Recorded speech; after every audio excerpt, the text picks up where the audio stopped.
Hello friends, my name is Michelle Fondin, and I'm going to go through the 4 books quickly that this video pertains to. Help, I Think My Loved One is an Alcoholic, a survival guide for lovers, family, and friends. Chakra healing for vibrant energy, exploring your 7 energy centers with mindfulness, yoga, and Ayurveda. The Wheel of Healing with Ayurveda, an easy guide to a healthy lifestyle. And Enlightened Medicine, your power to get well now. I know, I recognize that it's been a long time coming for the next video on YouTube. So thank you so much, YouTubers, for subscribing to me.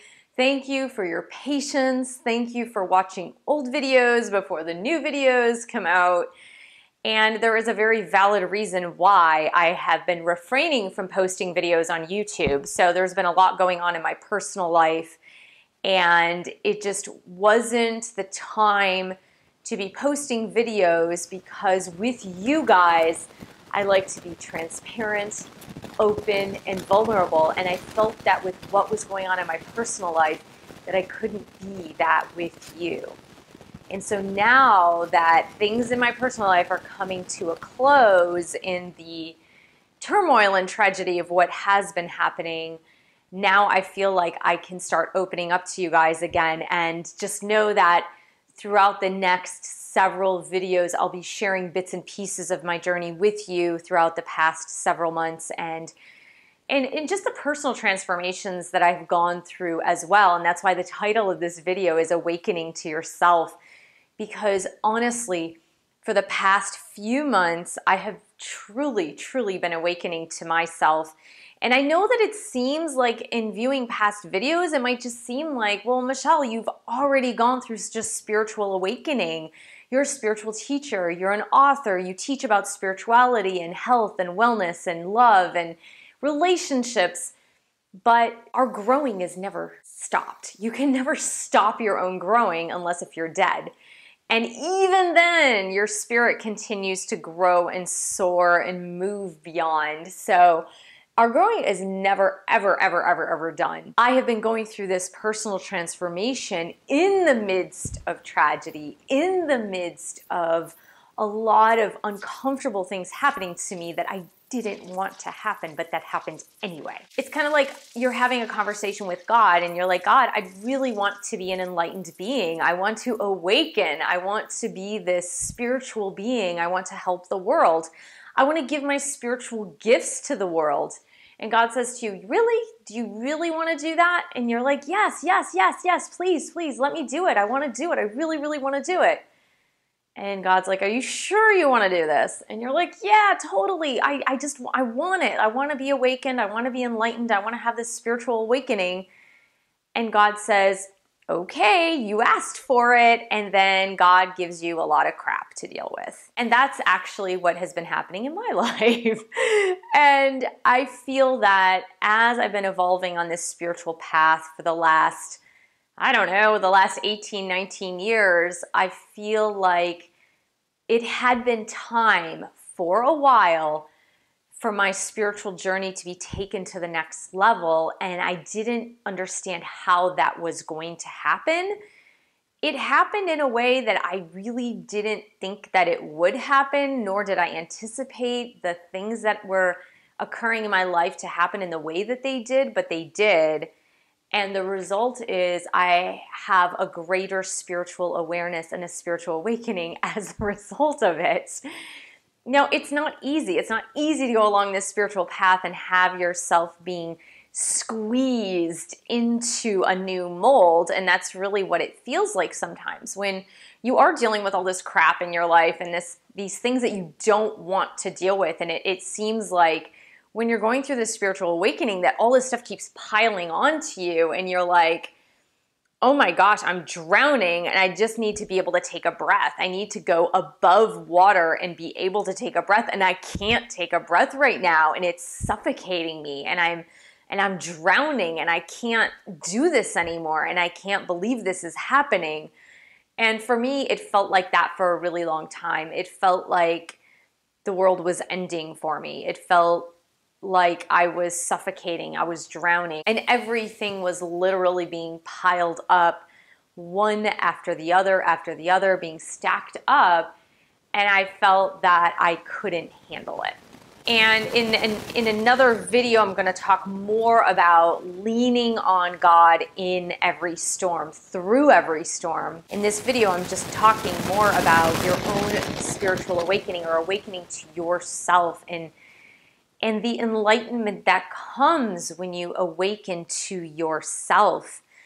So in this next step in the process is learning to rely on yourself, but you're relying on God, but it's relying on yourself in that you don't need to turn to others for looking at how you look at yourself, if that makes sense. So we're consistently looking to others for approval. We're consistently looking to others for affirmation.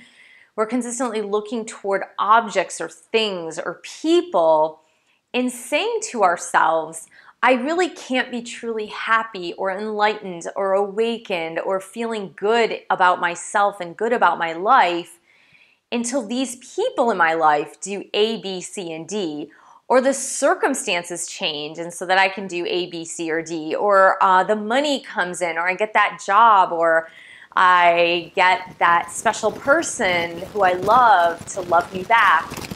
And we go through these cycles of waiting, wanting, and yearning, and putting our lives on hold in a way that until this happens, I can't feel movement, I can't feel joy, I can't move forward. And the things that I had gone through in the past several months led me to this new spiritual awakening that led me to feel that the moment is now. The moment is not 6 months down the road. The moment's not 3 months down the road. The moment's not a year down the road. The moment is now. And you can instantaneously make the decision to feel it in your heart, to feel that I am enough, that God has blessed me with love and blessings, and that whatever I need for my journey, I have here right now. It's not dependent on any other factor. It's not dependent on the next spiritual teacher.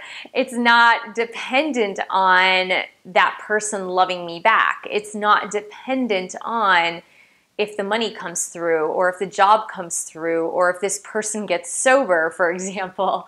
It's not dependent on any of those factors. It's dependent on your own self-love, your own self-worth, and awakening to yourself. And it's only dependent on those factors. The other day, I was reading comments in one of the YouTube videos that I have out there.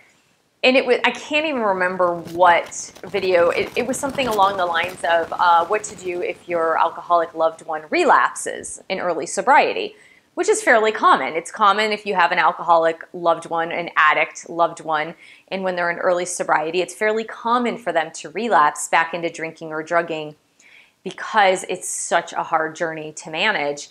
And so I was reading the comment section, and one person posted, I had to stop 30 seconds into the video because this woman is too happy, or too jolly, I think she said, is too jolly presenting this topic. And it just made me laugh. It made me laugh because the purpose of recovery, the purpose of breaking codependency, the purpose of your own recovery and enlightenment and awakening to your spiritual self is to be able to be happy regardless of the circumstances and situations around you. And so you can always tell if someone is in the path to enlightenment. You can always tell if someone's awakening to themselves by how they deal with the world. So are they smiling? Are they full of mirth and joy and laughter and humor and lightheartedness? And if they are, you can be quite sure that they are on the spiritual path that is meant for them, that they're awakening to themselves, that they're awakening to enlightenment. If someone is grim and sad and somber and has a victim mentality and they feel the heaviness and the burden of somebody else's troubles, then they're not on the spiritual path. And so that comment made me laugh, because there's a certain mindset about serious topics, that serious topics must be addressed with seriousness. And that's not necessarily the case. You need to address others as you're going along this spiritual path and awakening to yourself. It's not about laughing at people. It's not about saying like, hey, you're on this journey and you're so serious and somber and victim mindset. Ha ha ha ha ha. It's not making fun of people. It's not being happy and shoving it in their face. It's about having that own inner joy that radiates on the outside, that you're able to transmit that inner joy outward toward others who are suffering and in pain and stuck and in that sense of victimhood, because they cannot see the light. They can't see that in order for them to heal, that they need to awaken to themselves. So it's about having the joy within in order to share the joy outside of yourself with other people. And really, that's what this path has taken me toward.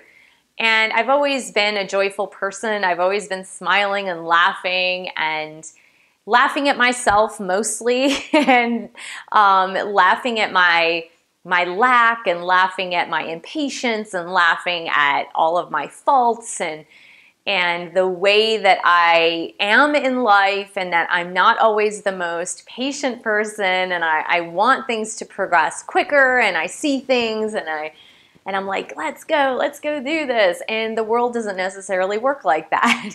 So when you awaken to yourself, you awaken also to your faults and your shadows. So when you awaken to yourself, you realize that you're just human. You have a spiritual self, and that's your true self. That's your true essence. But on this earthly plane, you take on a personality. You take on an ego. You take on a life. And you should take on a life because you're here. And as you take on this personality, this ego, and this life, you have shadow aspects to overcome, but you only overcome them by being able to laugh at them, not making fun of. Again, that there's a vast difference between making fun of those weaknesses in yourself and in others, and being able to be lighthearted about it, being able to embrace it. Kind of like embracing a child when you see that child throwing a temper tantrum or getting bent out of shape about something that they want, that you're not ready to give to them. But you can give them a hug anyway and clutch them to your heart and just reassure them that everything is going to be okay, even if they're not getting what they want at the moment that they want it. And it's that loving parent within you that is also able to be the loving parent to yourself when you see all these weaknesses occur, when you see all these traits occur that you don't want to see and that you don't particularly care for and that you don't like staying in victimhood, like staying in, oh, I wish my alcoholic parent or my alcoholic spouse would get better, and I can't feel better until they get better. So love that part of yourself within you, and just like you would console a small child, console yourself in your heart within, to be able to console that part of you that is so hell-bent on having another person get well so that you yourself can get well. Because your spiritual self knows that that's a fallacy. Your spiritual self knows that it's not based on what other people do or don't do that's going to create your happiness and joy.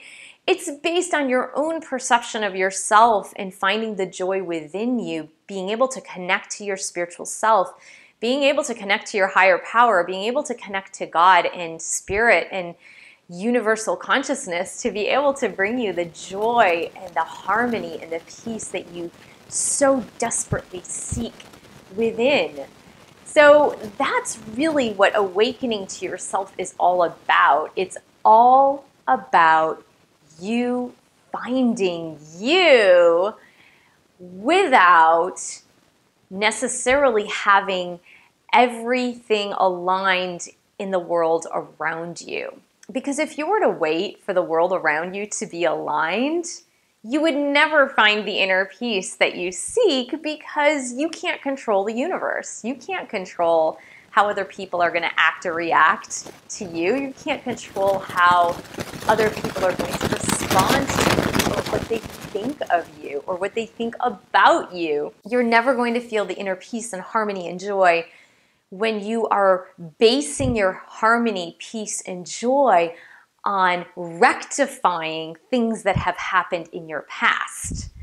Because if you wait for things to have been rectified that are already in the past, they're already gone, they're not here anymore, if you wait, you're never going to awaken to yourself, because the things that have happened in your past happened for a reason, and they happened to get you to where you are today. And just searching for being able to awaken to yourself. And the only way you're going to awaken to yourself is that you accept the past.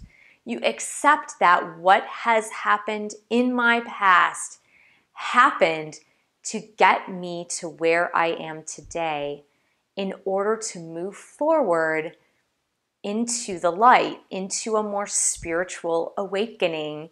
And I am grateful for everything that has happened to me in my past, good, bad, ugly, horrible, terrible, wonderful, loss, whatever it is.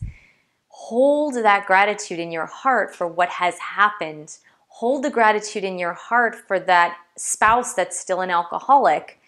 Hold that gratitude in your heart for any illness that you're experiencing, or the pain and suffering in the world, or the hurt, or maybe the child that you're estranged with who is just not talking to you anymore. Hold that gratitude in your heart and just say, if it weren't for these experiences in my life, I wouldn't be where I am today. And that doesn't mean you have to like it. You don't have to like it. You don't have to like the things that happen to you. You don't have to like it that your spouse is still an alcoholic and still drinking. You don't have to like it that you're estranged from your child, or that you have this illness. You don't have to like it, but just be grateful for the experience, so that you are not blocking yourself from becoming awakened to yourself. And once you do that, once you're able to hold that in gratitude and hold it in a space that allows you to see that these circumstances, events, and people didn't happen to you, they happened for you, so that you can awaken and you can expand and you can go beyond the expectations of this world in order to create a better interior space for yourself. So thank you so much for joining me. It feels so good to be back. And thank you for subscribing to my YouTube channel below. Share this video with friends, family, and your yoga dog. And thank you for pledging your support on Patreon, www.patreon.com/Michelle S. Fondin. And I will see you in the next video.